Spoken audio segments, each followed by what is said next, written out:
Hey guys, welcome back to our channel. இன்னைக்கு நம்ம பைத்தன் சீரீஸில் ஒரு சூப்பர் இம்பார்ட்டன்ட் கான்செப்ட் பார்க்க போகிறோம். அதுதான் ஊப்ஸ் கான்செப்ட். நிறைய பேர் இந்த நேமை கேட்டாலே அப்பா ஏதோ பெரிய காம்ப்ளெக்ஸ் கான்செப்ட் போலன்னு நினச்சி பயப்படுறாங்க. பட் ட்ரஸ்ட் மீ, இது ரொம்ப சிம்பிள். நீங்கள் டெய்லி ஆடுற வீடியோ கேம்ஸில் இருந்து நம்ம ஊரில் நடக்கிற சினிமா வரைக்கும் எல்லாமே பேக் எண்டில் இதே கான்செப்டில் தான் ரன் ஆகுது. கோடிங் கற்றுக்க ஆரம்பிக்கும் போது நம்ம சிம்பிளாக வேரியபிள்ஸ் கிரியேட் பண்ணுவோம், ஃபங்க்ஷன்ஸ் எழுதுவோம், சூப்பராக ரன் ஆகும். இதுக்கு பேர் ப்ரொசீஜரல் ப்ரோக்ராமிங். ஃபார் எக்ஸாம்பிள், இங்கே நேம் பிரியா, பேலன்ஸ் 5000. அதே மாதிரி டெபாசிட்னு ஒரு ஃபங்க்ஷன் இருக்குது, வித்ட்ரான்னு ஒரு ஃபங்க்ஷன் இருக்குது. நான் லைன் பை லைனாக அந்த கோடு எழுதியிருக்கேன். இதுக்கு பேர் ப்ரொசீஜரல் ப்ரோக்ராமிங். ஆனால் ரியல் வேர்ல்டில் ஒரு சாஃப்ட்வேர் நான் பில்ட் பண்ணுறேன், அதே மாதிரி ஒரு அப்ளிகேஷன் நான் பில்ட் பண்ணும்போது thousands of lines of code நம்ம எழுதுவோம். அப்போது இந்த normal line by line write பண்ணுற கோடு வந்து ப்ராப்பராக ஒர்க் ஆகாமல் போகிறதுக்கு சான்ஸ் இருக்குது, கொலாப்ஸ் கூட ஆகலாம். இப்போ ஒரு சின்ன சினாரியோ நான் எடுத்துக்கிறேன். ஒரு சூப்பர் மார்க்கெட் இருக்குன்னு வச்சுப்போம்.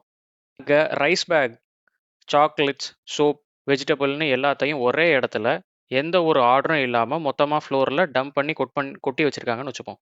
இப்போ நீங்கள் போய் எனக்கு ஒரு ஸ்பெசிஃபிக் பிராண்ட் சோப் வேணும்னு கேட்டால் அந்த கடைக்காரரால் ஈஸியாக எடுத்து தர முடியுமா? கடையில் இருக்க எல்லாரும் குழம்பி போயிடுவாங்க. ஒரே கேஎஸாக தான் இருக்கும். கரெக்டு தானே?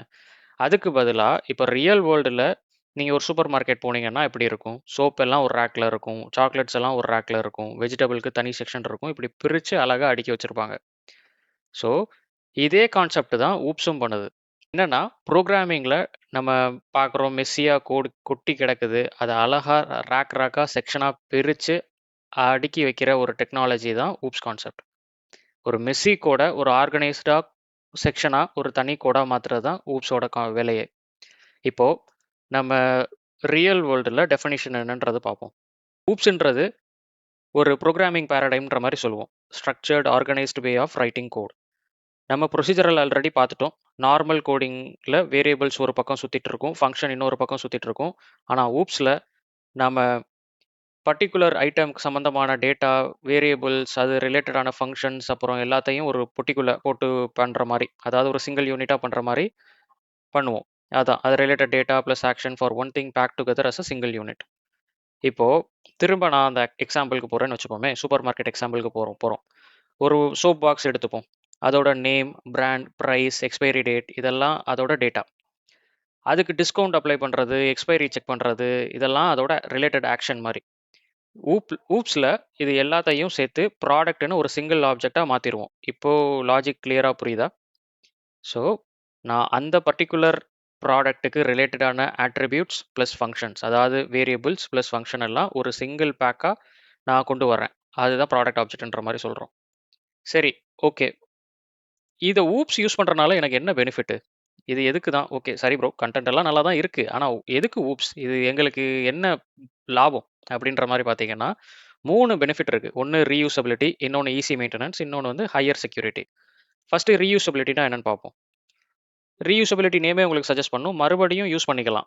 இப்போது கடையில் புதுசாக 100 பிராண்ட் சோப் வந்தாலும் நம்ம திரும்ப திரும்ப புது செக்ஷனில் செய்ய தேவையில்லை. முன்னாடி செஞ்சு வச்ச அந்த சோப் ரேக்கில் ஸ்ட்ரக்சரல் செட்டப்பை அப்படியே ரீயூஸ் பண்ணிக்கலாம். கரெக்டு தானே? ஸோ எந்த சோப் ரேக்கில் முன்னாடி இருந்துச்சோ அதே சோப் ரேக்கில் கொண்டு போய் அந்த சோப்பை வைக்க போகிறேன். ஸோ அதுதான் ரீயூசபிலிட்டி. Next easy maintenance. இப்போது உங்கள் சாஃப்ட்வேரில் ஏதாவது பக் வந்துச்சா ஃபுல் கோடையும் தேட வேண்டாம். கரெக்டாக? சூப்பர் மார்க்கெட்டில் பில்லிங் சிஸ்டமில் ஒரு ஸ்பெசிஃபிக் ஷாம்பு கவுண்டரில் மட்டும் அந்த ப்ராடக்ட் டேமேஜ்னா அந்த ஸ்பெசிஃபிக் மட்டும் போய் பார்த்தா போதும். ஃபுல் கடையும் தேடணும்னு அவசியம் இல்லைல்ல? அதே மாதிரி தான். ஸோ எந்த ஸ்பெசிஃபிக் காம்போனன்ட் அஃபெக்ட் ஆகிருக்கோ அந்த ஆப்ஜெக்ட், இப்போ ஒரு எக்ஸாம்பிளுக்கு அந்த ப்ராடக்ட் ஆப்ஜெக்ட்டில் டேமேஜ் இருந்துச்சுன்னா அந்த ப்ராடக்ட்டை மட்டும் நம்ம பார்த்து ஃபிக்ஸ் பண்ணுவோம். அதுதான் இங்கே easy maintenance. Third, high security. So high security என்னென்னா டேட்டா பாதுகாப்புக்கு. இப்போ திருப்பி சூப்பர் மார்க்கெட்டே வச்சுப்போமே, கடையில் கவுண்டர் கேஷ் பாக்ஸ் ஓப்பனாக வச்சா கஸ்டமர் யாராவது எடுத்துப்பாங்க. அதனால் லாக்கரில் வச்சு லாக் பண்ணுறோம். அதே மாதிரி நம்ம அப்ளிகேஷனோட கோர் டேட்டாவை லைக் கஸ்டமர் பேலன்ஸ் எல்லாத்தையும் அவுட் சைடர் யாராவது தப்பாக மாடிஃபை பண்ணிடாமல் இருக்க டேட்டாவை நம்ம ஹைட் பண்ணி செக்யூராக வச்சுக்கலாம். அது அந்த கான்செப்ட்லாம் இனி வர வீடியோவில் நம்ம பார்ப்போம், எப்படி செக்யூராக வச்சுக்கிறதுன்னு. ஸோ ஃபைனலாக என்னென்னா, ஸோ ரியல் வேர்ல்டில் நம்ம பார்க்குற எல்லாமே வந்து ஊப்ஸ் கான்செப்ட் தான். நம்ம பார்க்குற ஹியூமன்ஸாக இருந்தாலும் சரி, கார், பேங்க் அக்கௌண்ட், எதுவாக இருந்தாலும் கோடு மாதிரி மாற்றுற ஒரு லாஜிக் தான் ஊப்ஸ் கான்செப்ட். இந்த ஊப் ஃப்ரேம்வொர்க்குள்ள என்டர் ஆகுறதுக்கு நம்ம அப்சல்யூட்டா தெரிஞ்சுக்க வேண்டிய ஃபண்டமெண்டல் என்னன்னா, கிளாஸ் என்னன்னா என்ன? ஆப்ஜெக்ட்னா என்ன? ஸோ இந்த கிளாஸும் ஆப்ஜெக்ட்டுக்கும் என்ன டிஃபரன்ஸ்ன்றத நெக்ஸ்ட் வீடியோல நம்ம பார்ப்போம். இந்த வீடியோ உங்களுக்கு ஹெல்ப்ஃபுல்லா இருக்கும்னு நினைக்கிறேன். இது ஒரு சீரிஸ் ஆஃப் வீடியோவா இனி அடுத்தடுத்து வரும். ஸோ இந்த வீடியோ பிடிச்சிருந்தா லைக் பண்ணுங்க. உங்க தாட்ஸ் என்னன்றத கமெண்ட்ஸ்ல சொல்லுங்க. அப்படியே இந்த சேனலுக்கும் சப்ஸ்கிரைப் பண்ணுங்க. தேங்க்ஸ் ஃபார் வாட்சிங்.